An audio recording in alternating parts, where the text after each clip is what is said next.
Capítulo 4. La razón en la historia.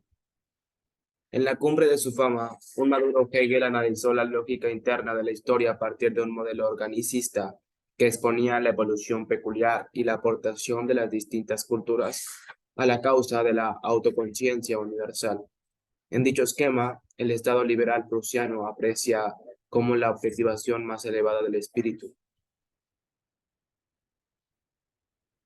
El profesor Hegel dedicó sus primeros años de docente en Berlín a la redacción de elementos de la filosofía del derecho, aparecida en 1821. Tras esta labor aprendió la revisión y ampliación de la enciclopedia, reeditada en 1820 y 1830. En estos años, Hegel se convirtió en el pensador más influyente de habla germana, hasta tal punto que desde todos los estados alemanes acudía un tropel de estudiantes a escuchar sus lecciones. Sin embargo, también contó con algunos detractores, como Arthur Schopenhauer, quien obtuvo plaza de profesor en Berlín en 1820 y osó tildar al dios Hegel de filosofastro y falso charlatán. Bien conocida es la anécdota de que ambos docentes impartían clase a la misma hora, con asistencia dispar, a rebosar el aula del autor de la fenomenología, que concentraba a más de 200 alumnos y apenas 5 matriculados en la de Schopenhauer. Este predicamento creció también gracias al apoyo oficial del gobierno prusiano, que vio en la última gran campaña filosófica de Hegel sus reflexiones sobre la dinámica y el sentido de la historia, un espaldarazo intelectual de inusitado valor para los planes de moderación reformista impulsados en el país. La reflexión de Hegel sobre el discurso histórico partió de uno de los debates abiertos tras la crítica romántica al pensamiento ilustrado, ya citado en estas páginas, la discusión sobre la validez de la noción de progreso. Los primeros ilustrados sostuvieron que la historia observa un progreso lineal a través de sucesivas etapas en las cuales va adquiriendo la humanidad los atributos de la civilización, concepto que engloba tanto el progreso técnico como el avance moral. Frente a ellos, Rousseau, Herder y otros pensadores se interrogaron acerca de los costes de esa civilización y sobre el posible etnocentrismo que pudiera ocultarse en tal perspectiva. Al hablar Herder de una pluralidad de civilizaciones, cada una de las cuales evolucionaba según su propia dinámica, estaba introduciendo una idea muy avanzada para su tiempo, la de que puede haber, como se citará más tarde, múltiples modernidades. Lo interesante para Hegel, y en ello estaba de acuerdo con los ilustrados, es que la historia tiene un sentido. Otra cosa es que su avance sea tan lineal como se pensaba en un principio. Al acabar el capítulo anterior se recordaba a Polibio porque su visión cíclica de la historia es un anuncio de teorías posteriores, como la del italiano Giambattista Vico, 1668 a 1744, o el alemán Oswald Spengler, 1880 a 1936, quien recuperó en el siglo XX la tesis, inspirada en el modelo de los ciclos naturales, de que cada civilización tiene un periodo de desarrollo y otro de decadencia, como si fuera plantas o animales. Hegel ya había observado esta dinámica, pero la combinó con su fe en el progreso y lo hizo construyendo una compleja teoría de la historia que intentaba combinar realismo y optimismo, la conciencia de la fugacidad de la cultura pasada con la creencia que nos acercamos a un estudio superior en la historia de la civilización, un estadio superior en la historia de la civilización. La filosofía de la historia hegeliana fue extensamente desarrollada en la larga introducción a las famosas lecciones sobre la filosofía de la historia universal que publicarían los alumnos de Hegel en la Universidad de Berlín tras la muerte del maestro. La historia tiene sentido.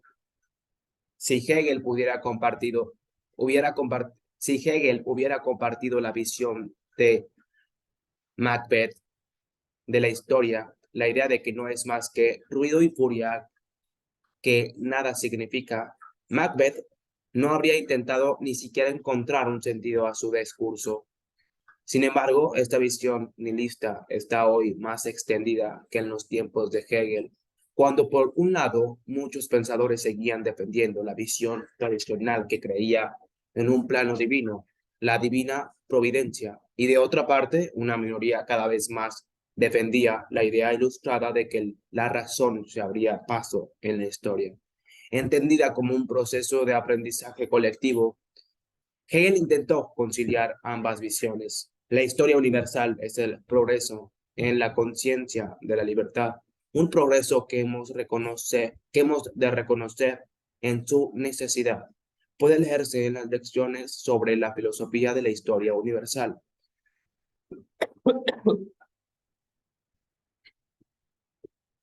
Hemos introducido anteriormente la noción de espíritu en su doble dimensión individual y colectiva, al hablar del espíritu subjetivo y del espíritu nacional, pero no hay que olvidar que Hegel habla también del espíritu del mundo.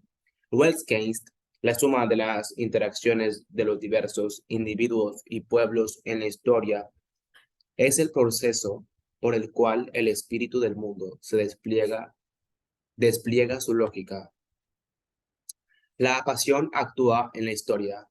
La tesis de que la razón actúa en la historia, de que ésta tiene un sentido, no fue presentada por Hegel como una premisa ni una creencia, sino como conclusión a la que había llegado el pensador después del examen de la historia universal.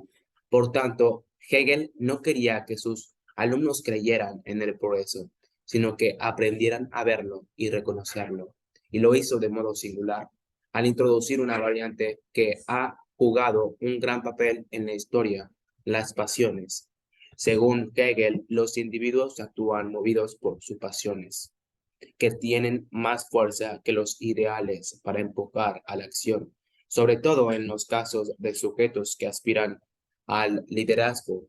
Las pasiones, los móviles de interés particular y la satisfacción del egoísmo son lo más pujante en el hombre.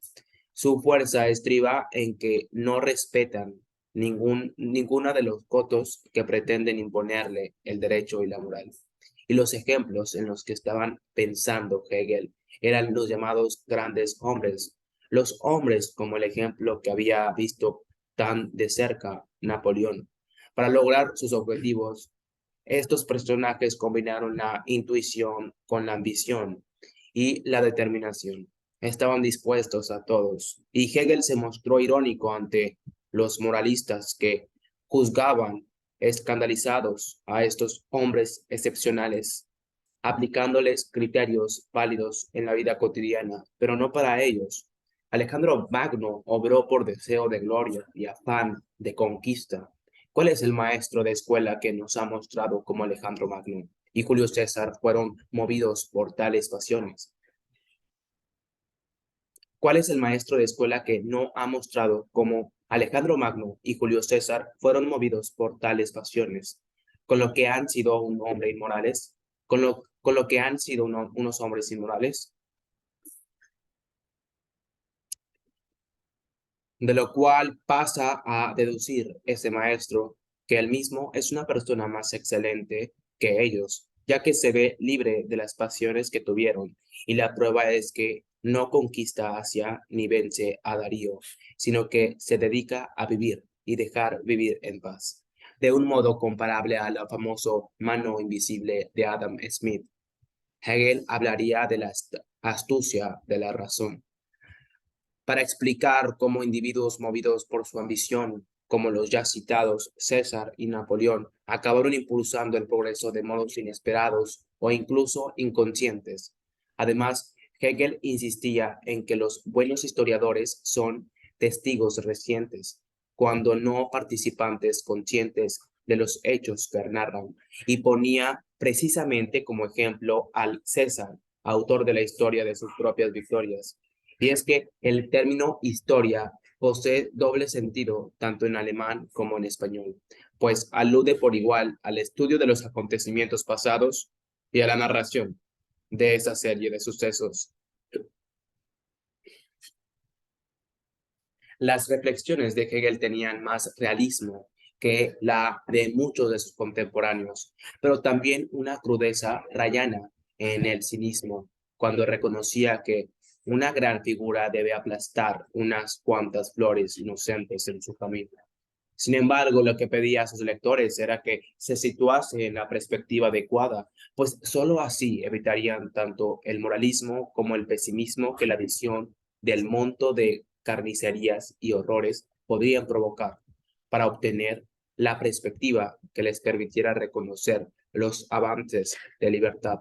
Porque no hay que olvidar que de eso se trata. El espíritu fue siempre para Hegel sinónimo de libertad tanto a nivel individual como colectivo o absoluto, como se veía en su enciclopedia. La naturaleza es el ámbito de la necesidad y el espíritu el ámbito de la libertad. Podría objetarse entonces que el curso de la historia no siempre provee de mayores cotas de libertad, o que no lo hace por igual para todos los pueblos. Para evitar esta crítica, Hegel introdujo un importante matiz al repasar el decurso histórico, lo que se ve avanzar no es siempre la libertad, sino la conciencia de la libertad. De ahí que esta tesis sea compatible con la constatación de que la historia universal no es el asiento de la felicidad. La bondad de la historia y los peligros del ideal.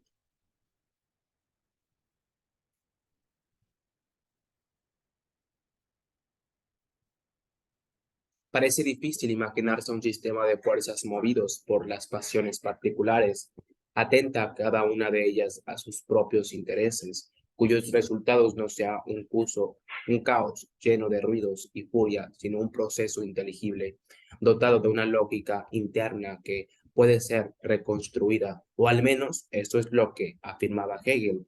Para explicar esta dinámica, el filósofo opuso idea e ideal.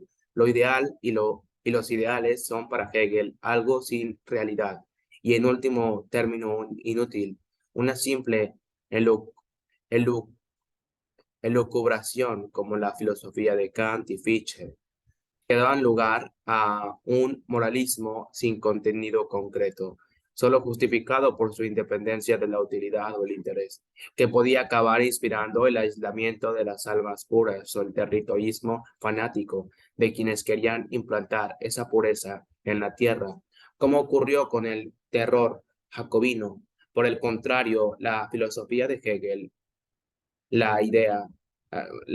Por el contrario, la filosofía de Hegel contrapuso la idea, el espíritu que abarca la totalidad, al ideal, manifestación de la parcialidad. La idea se abre paso en la historia y esta avanza en la medida en que se ve encarnado de modo cada vez más adecuado. La noción de idea que usaba Hegel se inspiraba en la de Platón. Para entenderlo, puede recurrirse a un ejemplo banal cuando se habla de un padre de verdad como sinónimo de un buen padre.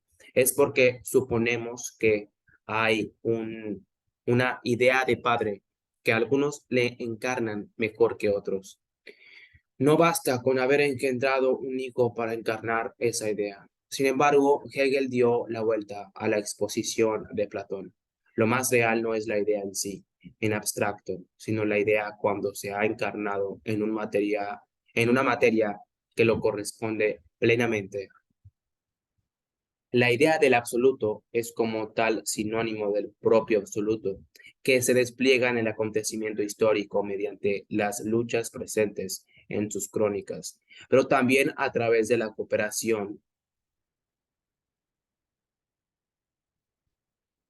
para que la visión particular de la realidad sea superada por las perspectivas de lo universal, del mismo modo en que el filósofo no busca defender su opinión, que es tan subjetiva como cualquier otra, sino argumentar para llegar a una verdad objetiva.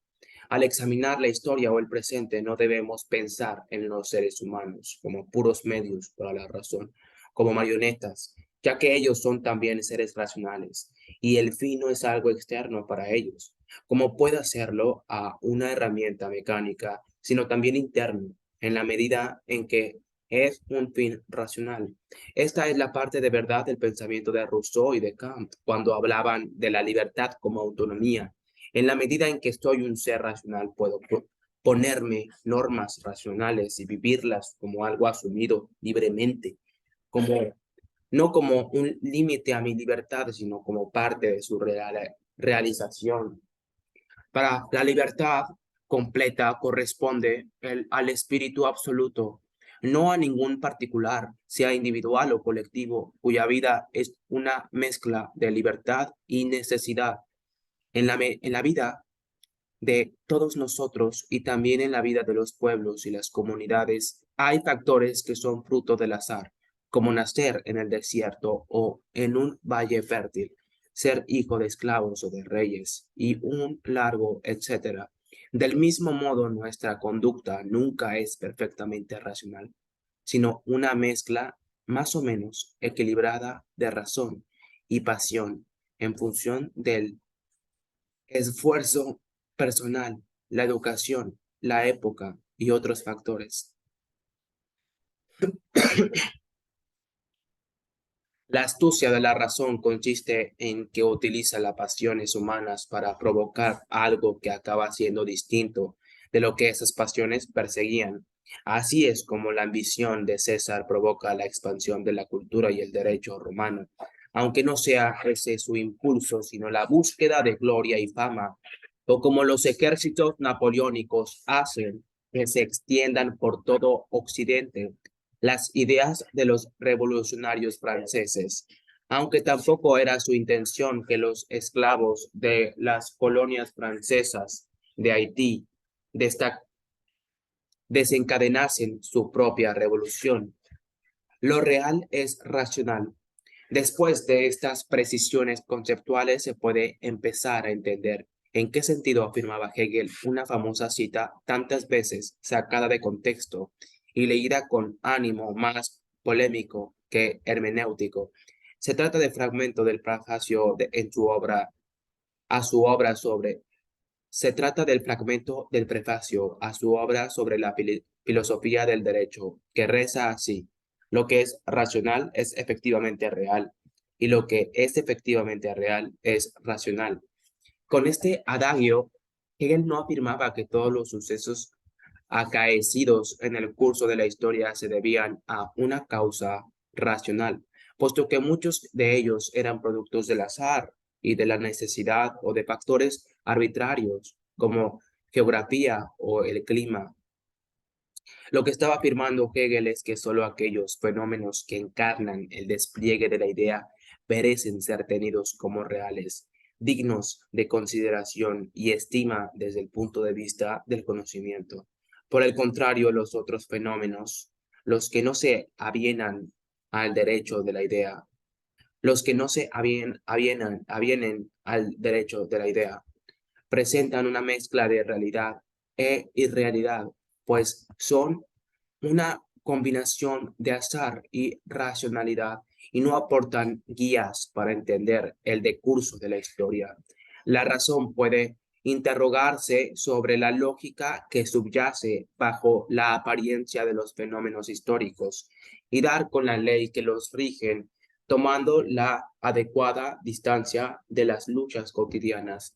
Si el fin de la historia es el despliegue de la razón y del espíritu, cada formación histórica, cada institución y cada obra humana puede ser juzgada con relación a esa plasmación del espíritu.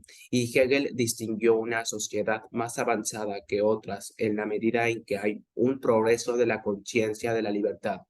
En primer lugar, y unas instituciones que se ajusten a esa conciencia. En segundo lugar, la sociedad. Si el fin de la historia es el despliegue de la razón y del espíritu, cada formación histórica, cada institución y cada obra humana puede ser juzgada con relación a esa plasmación del espíritu. Y Hegel distinguió unas sociedades más avanzadas que otras en la medida en que hay un progreso de la conciencia de la libertad, en primer lugar, y una institución que se ajusta a esta conciencia, en segundo lugar. Las sociedades orientales recibieron una consideración más primitiva que las griegas y latinas, no porque fueran técnicas o arti- artísticamente inferiores, sino porque eran despóticas y no se encontraba en ella la conciencia de que los individuos han nacido para ser libres y autónomos. El fin de la religión y el arte.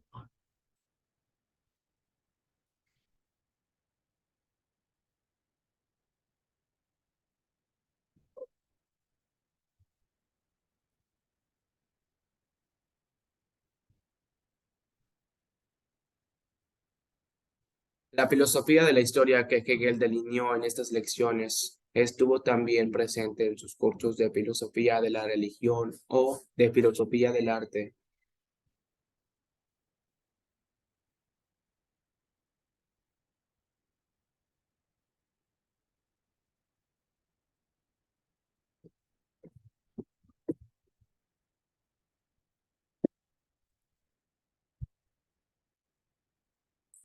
La filosofía de la historia que Hegel delineó en estas lecciones estuvo también presente en sus cursos de filosofía de la religión o de filosofía del arte, en los que reconstruyó la situación histórica de religiones o de estilos artísticos, buscando la lógica que impulsaba la aparición en diferentes lugares de distintas representaciones de eso que unos llaman dioses, otros Dios y otros el absoluto, pero que da forma más o menos consciente, anima tanto la creación de símbolos religiosos como el símbolo artístico, una y otra con forma no conceptuales y por tanto inferiores para evocar aquello que solo el concepto puede presentar de modo científico, es decir, especulativo, filosófico, el espíritu absoluto.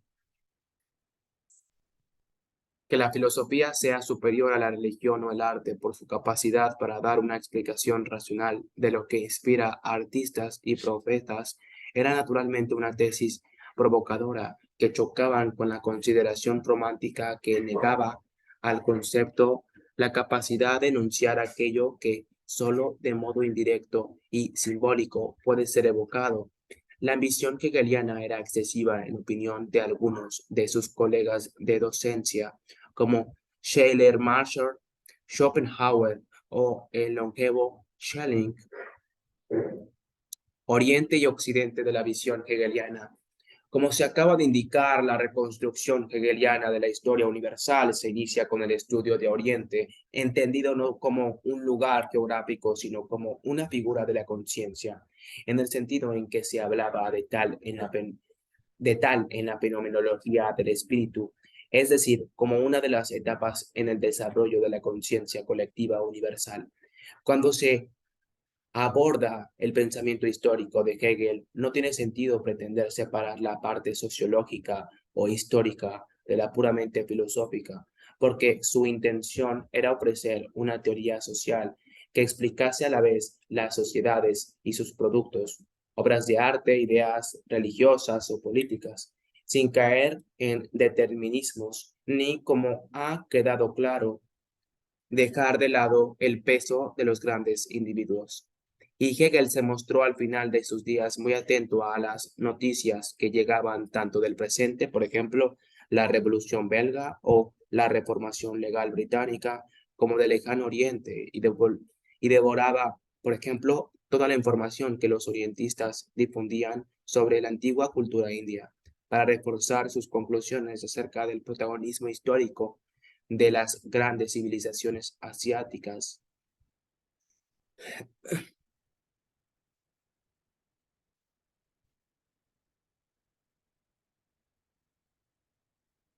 Hegel distinguió tres grandes etapas en este avance de la conciencia de la libertad: el periodo oriental, el mundo greco-romano y el mundo cristiano germánico.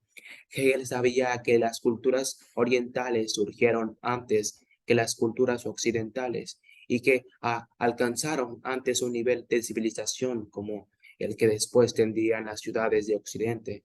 En el momento en que Hegel dictaba sus lecciones, el estudio de las lenguas indoeuropeas y ya habían avanzado mucho y algunos de los principales filósofos de esta nueva disciplina, la lingüística comparada, eran o habían sido profesores de su misma universidad, Berlín, como el ya citado Humboldt o Franz Bob. Asia y África en la historia universal. En su exposición de Asia, Hegel siguió el esquema tradicional que aparece tantas veces en su pensamiento. En este caso, la triada es China, la India y Persia.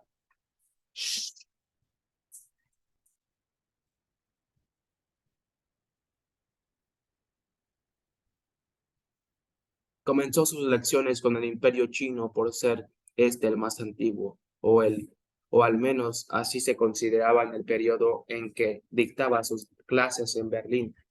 Descubrimientos arqueológicos muy posteriores mostraron la existencia de una compleja organización estatal en el Valle del Indo, mucho antes de lo que se sabía entonces sobre la historia de la India. Y si fue China, como se creía entonces, la primera en dotarse de un Estado, el hecho de que éste no se hubiera modificado sustancialmente desde sus orígenes mostraba que el despotismo oriental era asiático, más que propiamente histórico. El sistema de la India basada en las castas, es decir, en la sangre, introdujo un principio natural para organizar la sociedad y por tanto una negación del principio espiritual contrario de la naturaleza. Si en China el único libre era el emperador, en la India la única libre era la imaginación que se desplegó en su rica literatura, pero no consiguió plasmarse en instituciones, ya que éstas se basaban en la necesidad natural, no en principios espirituales. Las tradiciones de sánscrito mostraba una rica tradición literaria que Hegel conocía. En la década de 1820 aparecieron varias versiones en alemán de Bhagavad Gita, el clásico diálogo que, aunque insertó el poema épico Mahabharata, es estudiado de forma autónoma y considerado una de las principales síntesis del hinduismo. Hegel examinó todas ellas y no lo hizo como un filólogo, sino por su interés en dirimir si existía o no una filosofía india, y llegó a la conclusión de que estaba ante una rica. Hey.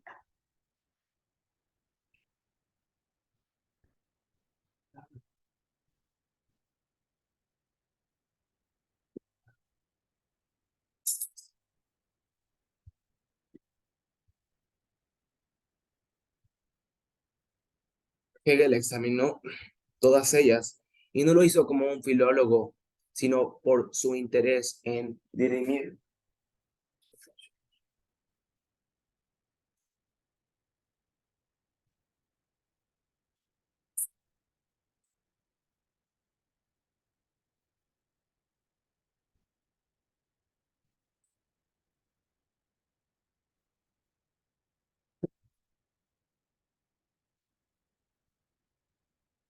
Mm. Hegel examinaba todas ellas y no lo hizo como un filólogo, sino por su interés en dirimir si existía o no una filosofía india, y llegó a la conclusión de que estaba ante una rica tradición religiosa y literaria, pero que carecía de una argumentación conceptual, tal como él exigía de toda filosofía.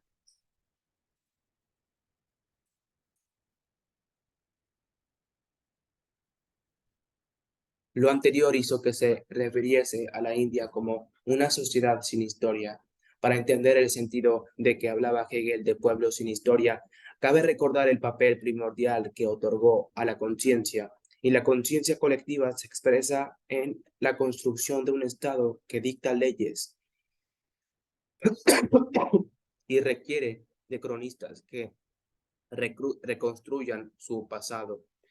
Solo en este momento puede considerarse que los pueblos tienen historia. Hegel no dudaba de que hubiera habido batallas y migraciones que no habían sido recogidas por los historiadores antiguos, pero todos esos acontecimientos, en la medida en que no entraron en la conciencia colectiva, no eran históricos. Otras contemporáneas Otros contemporáneos suyos no estaban de acuerdo con esta valoración. Por ejemplo, Arthur Schopenhauer veía en el budismo la máxima expresión de la sabiduría, en parte porque creyó reconocer en esa filosofía sus propias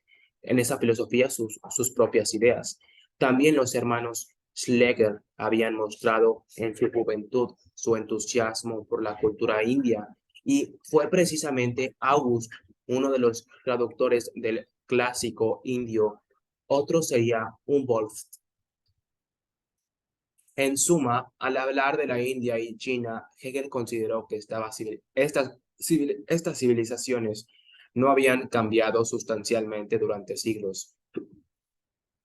De ahí que, con respecto a Oriente, se refiriera tanto a un periodo como a un lugar.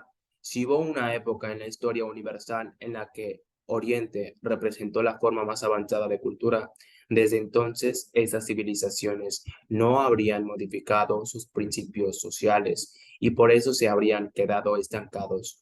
Recuérdese que Hegel escribía en una época en que el imperio chino parecía estable porque efectivamente la dinastía Qing reinaba desde el siglo XVII sin cambios ni reformas destacables. Sin embargo, las transformaciones importantes, las revoluciones internas y las luchas con Occidente iban a sucederse en el impacto celeste a partir de mediados del siglo XIX, es decir, años después de la muerte de Hegel. El tercer libro del curso dedicado a Oriente se ocupaba del imperio persa, que llegó a albergar en su seno a fenicios, hebreos y egipcios. De ahí que este tercer apartado incluyera también el análisis de esos pueblos. Siguiendo la senda abierta por Herder, Hegel examinó la literatura, la religión, la organización política y un largo etcétera de aspectos culturales para ver, como diría Montesquieu, el espíritu de las leyes y las naciones, la dinámica que se oculta tras una serie de fenómenos aparentemente independientes. Aunque la etnología apenas estaba naciendo en ese periodo, su intención puede considerarse como una combinación de las múltiples miradas e inquietudes que en esa generación todavía no se habían convertido en tareas de especialistas diferenciados. En cuanto al peso específico de otro continente, África, en el decurso del espíritu universal, Hegel concluyó que el mundo africano carecía de historia propiamente dicha y que sus habitantes, identificando África con sus territorios subarianos, ya que Egipto y el mundo árabe le parecían a Hegel más asiáticos que africanos.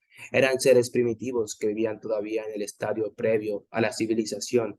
Para este dictamen se basó en la información servida por misioneros, pero también en opinión compartida por sus conciudadanos.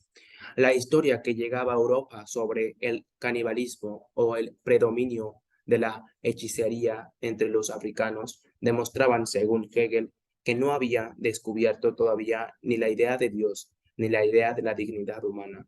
La historia, pues, empezaba con Asia. La civilización greco-romana no sería justo ver en las palabras de Hegel un simple gesto eurocéntrico cuando afirma la superación de las sociedades surgidas de las civilizaciones grecorromanas, así como de sus evoluciones posteriores con respecto a las sociedades orientales o africanas, ya que se trata de una conclusión alcanzada después de un análisis de la historia de estas sociedades, de sus formas de organización política y del modo en que sus culturas se dotan de imaginación de sí misma. El profesor de Berlín mostró ciertamente mucha más curiosidad por Oriente que por el mundo africano. Lo importante para Hegel era el avance de la conciencia de la libertad y de su plasmación en unas instituciones.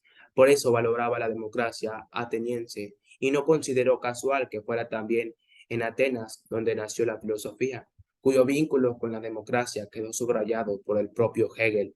Por eso también consideraba que la creación de un Estado es en sí mismo un progreso para la realización de la idea de libertad, que debe ser entendida en términos de libertad positiva y no meramente negativa. Es decir, frente al discurso liberal que consideraba que el Estado debía intervenir lo menos posible, Hegel sostuvo que ésta tenía que cumplir una serie de funciones para posibilitar el pleno desarrollo de una sociedad civilizada. Y un Estado ofrece, en primer lugar, un orden. Por supuesto, esto es válido cuando se habla de un Estado basado en una legislación racional y razonable, pero no cualquier orden despertaba la administración de Hegel y, de hecho, ningún Estado europeo había sido más estable que el Imperio chino.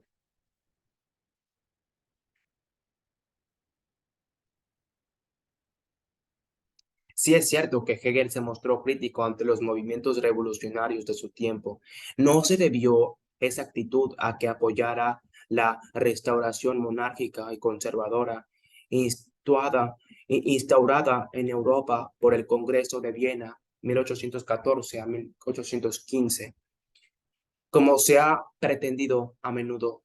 El filósofo también criticó a los reaccionarios de su generación que apelaban a los sentimientos y a la religión para intentar restaurar el antiguo régimen.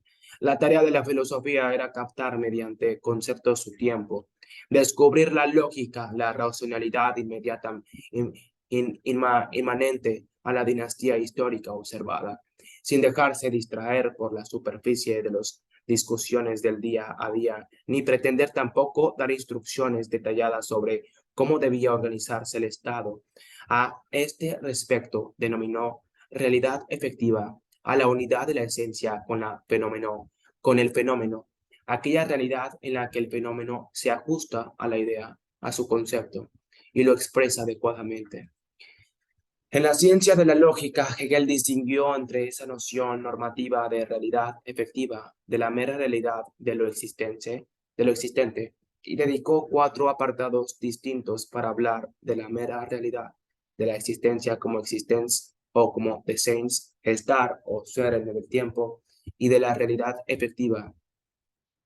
El apartado sobre la mera realidad como estar presente, estar pertenece al libro 1, el que se ocupa de las categorías más básicas y más vacías de contenido, mientras que en el libro 2 encontramos los capítulos sobre la existencia.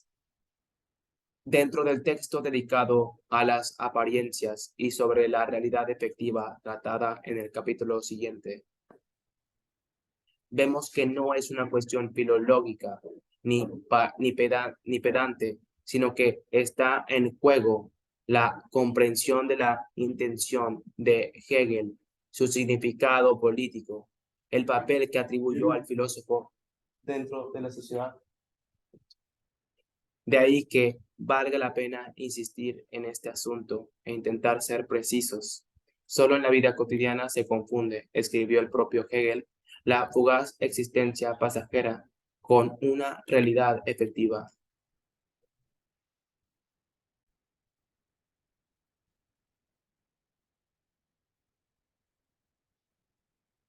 Un pensador reaccionario, el célebre acerto hegeliano, lo que es racional es efectivamente real y lo que es efectivamente real es racional, fue recibido por comentaristas y críticos del filósofo con diferentes grados de comprensión e incomprensión, algunos más explicables que otros.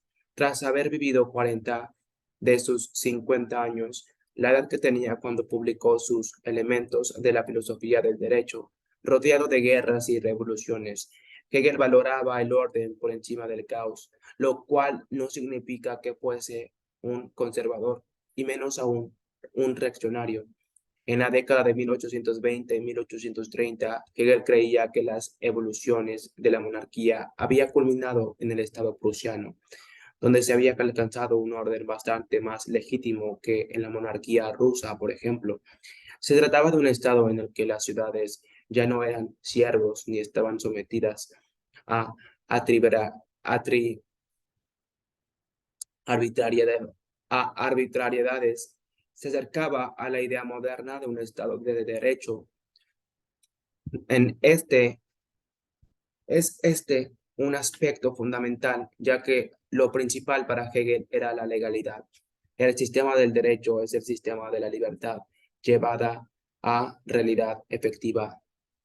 Frente a este sistema, el fanatismo era peligroso, y Hegel hablaba tanto del fanatismo revolucionario como del fanatismo religioso, porque en ambos subyacía la misma negación del presente en nombre de un ideal, porque en nombre de una abstracción se destruía el orden existente, lo que Hegel se convertía en diana de sus ataques. Lo que Hegel convertía en diana de sus ataques, su sarcasmo, es ese mismo prefacio en las páginas donde encontramos esa famosa frase, la actitud de desprecio a la ley. Y esto suponía en ese momento atacar a los estudiantes revolucionarios y los profesores que les animaban, pero también criticaba a quienes deseaban apelar al sentimiento para echar por la borda la legalidad vigente, como los partidarios de la reacción católica. No se trataba de optar por el centro entre la extrema derecha y la extrema izquierda, sino de apoyar el orden que descansa en bases racionales y rechazar los ataques que apelan a los sentimientos de uno y otro bando. Atacaba tanto el entusiasmo revolucionario como la nostalgia tradicionalista, no porque fueran tales, sino porque se cifraban en entusiasmo y nostalgia, es decir, porque apelaban a los sentimientos en lugar de ofrecer argumentos objetivos. De hecho, el propio Heine, uno de los radicales que hubo de exiliarse tras el triunfo de la reacción en Prusia, fue el primero en subrayar, como hicieron más tarde algunos pensadores marxistas, que esta frase de Hegel, en su doble formulación, puede leerse tanto como defensor del status quo, como se cita solo la primera mitad, o como un argumento para atacar aquellas situaciones en que lo real no es racional. Si se recuerda la segunda parte de la frase, su si interés Si interesa detenerse a comentar estas dos líneas es también porque resume el núcleo del debate entre lo que pocos después de la muerte de Hegel se conocía como la izquierda y la derecha hegeliana, es decir, el debate acerca del legado de Hegel. Y es que su obra es tan rica como variadas las lecturas que permite, no porque fuese un autor ambiguo, ni mucho menos, sino porque hay tal cantidad de ideas y de perspectivas en su obra, que cada cual seleccionó la parte que más o menos le gustaba como inspiración para continuar o atacar la obra del maestro. La historia tiene un fin. Otro de los pasajes hegelianos que más polémicas ha generado, a menudo ligada a una precipitada lectura, son dos tesis que parecen a primera vista intrigantes. La idea de que Hegel habría diagnosticado el fin del arte e incluso el fin de la historia, si la función del arte era representar el absoluto como lo había sido en el pasado, esa función resultaría innecesaria cuando apareciera una explicación conceptual del propio absoluto. Y en este sentido hablaba Hegel del fin del arte. Si el arte fuera tan solo una distracción, previría sin más.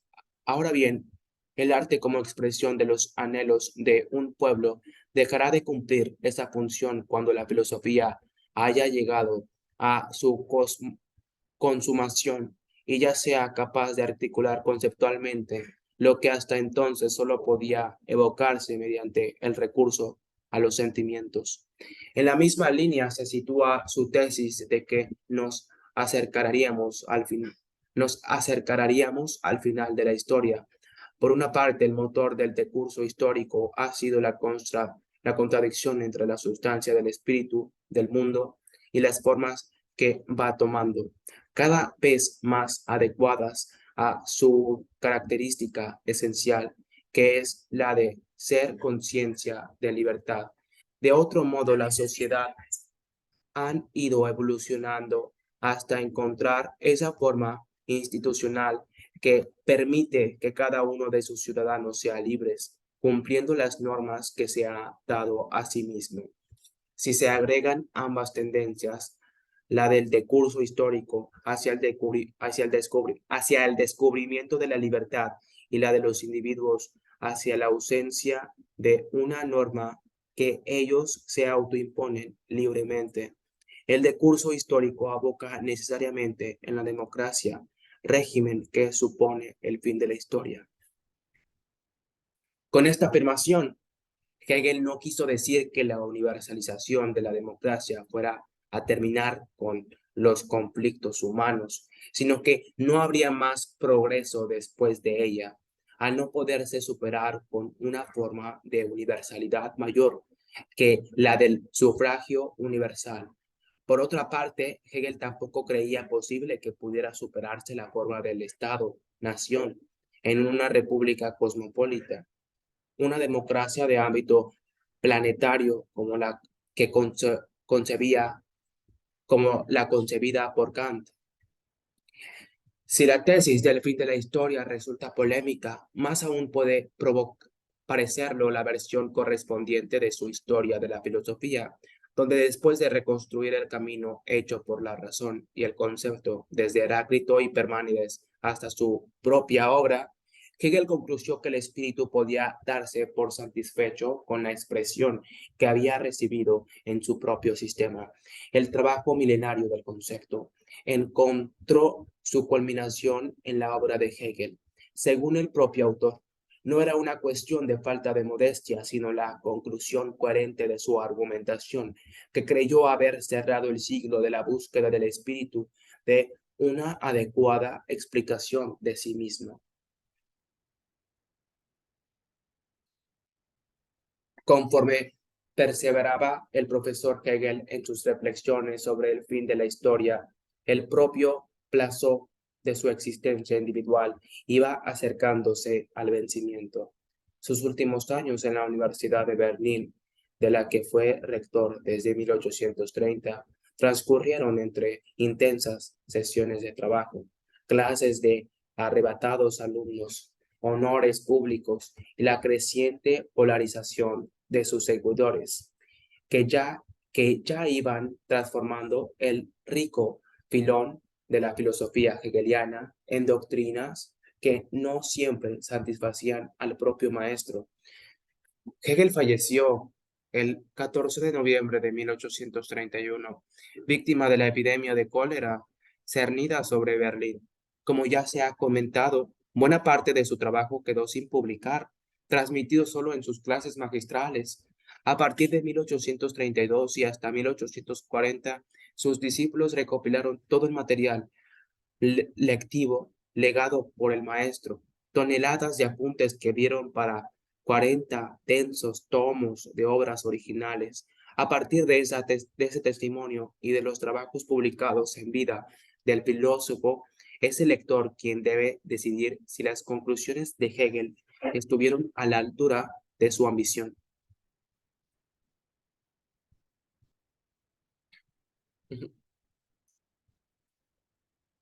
Glosario absoluto.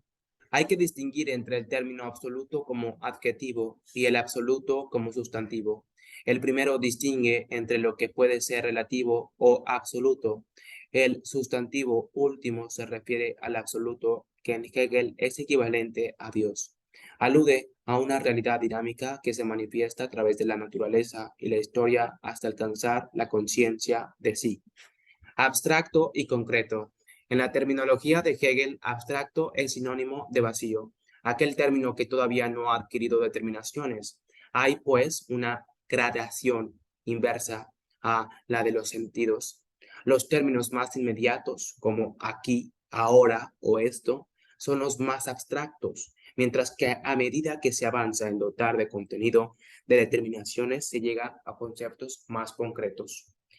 Alienación, enajenación, exteriorización, objetivación El concepto de alienación o enajenación es la traducción de enfrem- em- Entfremdung de la raíz fremd, extraño, ajeno, extranjero, alude al proceso por el cual una parte de unidad original se convierte en algo ajeno y extraño a la otra. Exteriorización es la, exteriorización es la traducción de Stauserung, el devenir exterior de una realidad que antes era interna. Concepto, véase esencia y concepto. Concreto, véase abstracto y concreto. Determinación particular y universal. Todo término está determinado, delimitado, si es esto, no es aquello. A su vez, está incluido en otras más universales, menos particular. Dialéctica, forma de pensar que avanza, del griego dia a través de, mediante la contraposición de diferentes tesis, superando las contradicciones. En sentido último, es el propio espíritu quien hace este camino, llegando a conocerse. Enajenación, enajenación, véase alienación, enajenación, exteriorización, objetivación. Entendimiento. Hegel, siguiendo a Kant, distinguió dos facultades, el entendimiento y la razón.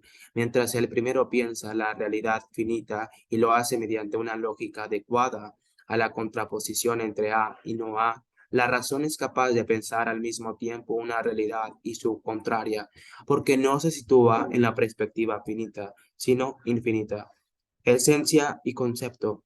Hegel distinguió la esencia como aquello que el pensamiento reflexivo contrapone a la apariencia y consideró el concepto como el término que utilizamos desde el punto de vista especulativo, dialéctico, cuando hemos aprendido que tanto la llamada apariencia como la esencia son dos aspectos de una misma realidad, la del concepto abreviándose camino en el ser.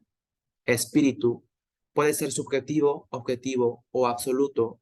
Hegel habla del espíritu inspirándose tanto en la reflexión cristiana sobre el Espíritu Santo como en la tradición griega que lo vincula al logos, el aspecto racional de la realidad. El espíritu inspira, anima a los individuos. Espíritu subjetivo se encarna en las instituciones en la medida en que éstas tienen una dimensión racional, espíritu objetivo, y se expresa y se comprende cuando toma la forma de arte, religión o ciencia. Espíritu absoluto. Eticidad y moralidad. Hegel utiliza nuevamente la posibilidad del idioma alemán para distinguir entre dos palabras construidas a partir de la misma raíz. En este caso, el término sitten, costumbre, traducido tanto el griego ethos como el latín mores, que viene a significar el comportamiento correcto en una sociedad. Del latín mores surgió nuestra moral, tanto el adjetivo referente al acto moral o inmoral, como el sustantivo, el estudio de la moral o de la moralidad. Del término griego ethos derivó ética, ético y ética. Para Hegel, esta distinción entre moralidad y eticidad le permite contraponer dos visiones de la realidad entre moral, como la ley que rige la conducta individual. La mortalidad kantiana a la que acuse la a la que acuse de forma a la que acuse de formal vacía, abstracta y su noción de eticidad, que es una moral articulada con las instituciones y las tradiciones y que no es vivida como algo exterior, sino asumida como algo propio. La libertad encarnada en unas instituciones, familia, derecho, Estado, exteriorización, véase alienación, enajenación, exteriorización, objetivación. Idea e ideal. Hegel distingue la idea que equivale al concepto o la esencia y es imprescindible para el conocimiento de algo, del ideal, que tiene siempre en su filosofía una connotación negativa. La búsqueda del ideal es asociada a la perspectiva dualista que contrapone la realidad empírica a las ideas. Moralidad, véase eticidad y moralidad. Objetivación, véase alienación, enajenación, exteriorización y objetivación. Particular, véase determinación particular y universal. Razón.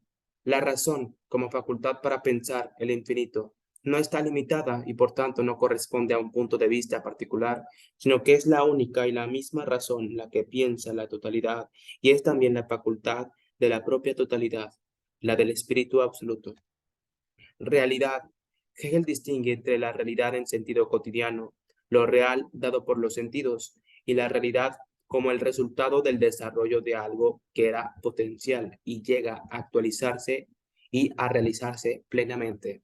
Este segundo sentido de realidad recoge la idea aristotélica del dinamismo de los seres que son en potencia, en germen, antes de realizar esas posibilidades.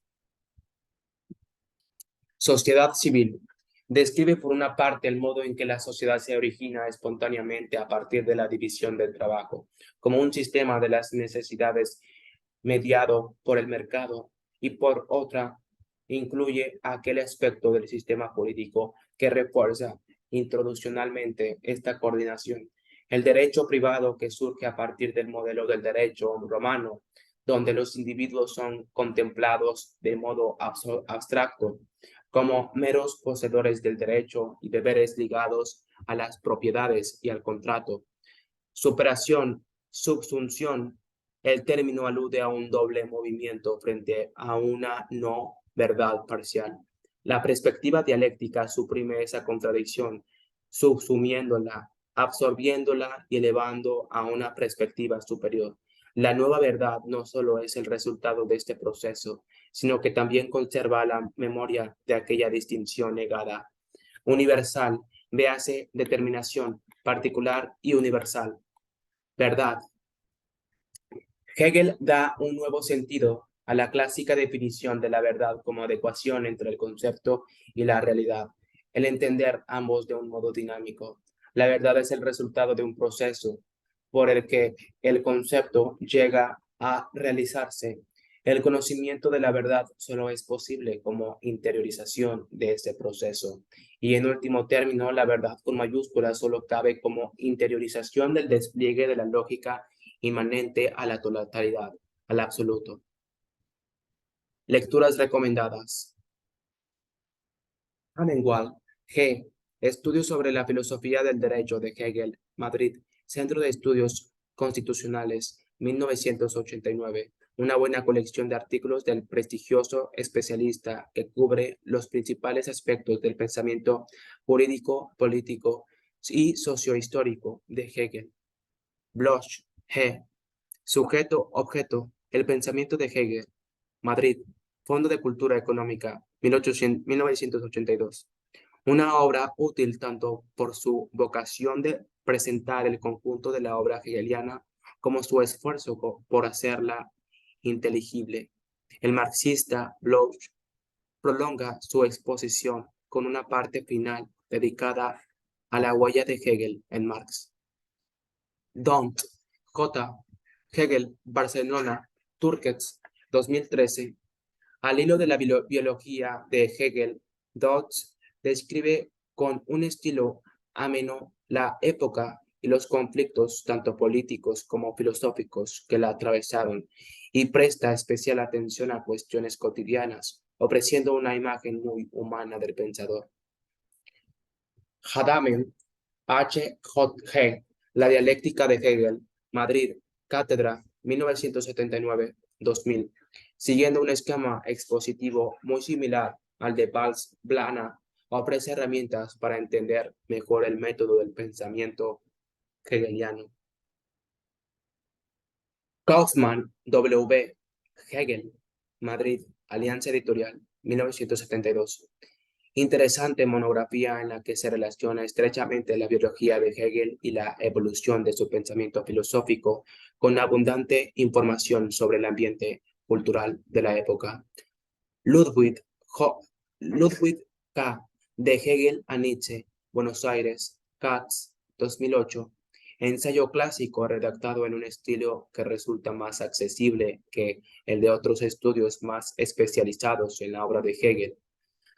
Marcuse, H. Razón y Revolución. Madrid, Alianza Editorial, 1971. Un clásico que reconstruye no solo las ideas de Hegel, sino su impacto en la filosofía posterior. Taylor, C. H.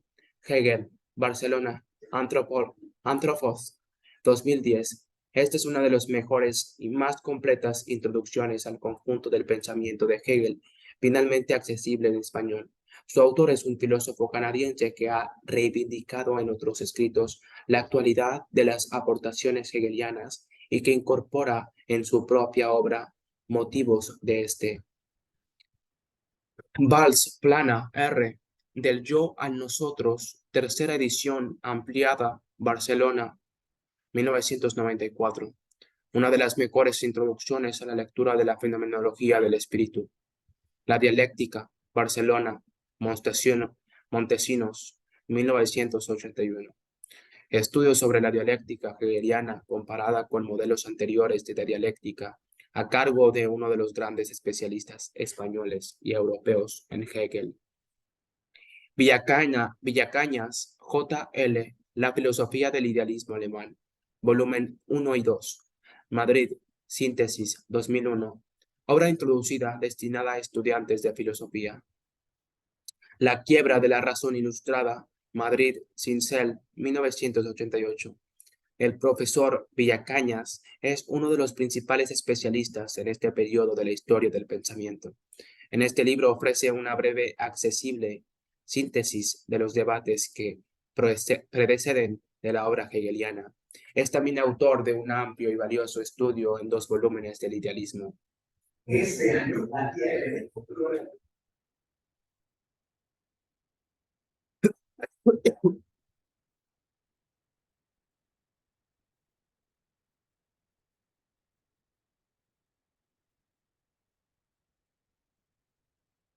Hegel fue el último gran filósofo que trató de sistematizar todo el saber de su tiempo, y lo hizo mediante una nueva forma de pensar, la dialéctica, que concebía la realidad como un proceso en constante evolución, resultado del conflicto entre fuerzas opuestas, este particular concepto de progreso tiñó también su visión de la historia, la cual dejó de ser una sucesión azarosa de acontecimientos para presentarse como la marcha de la humanidad hacia su meta, la libertad, considerado en vida como el filósofo más importante de Alemania.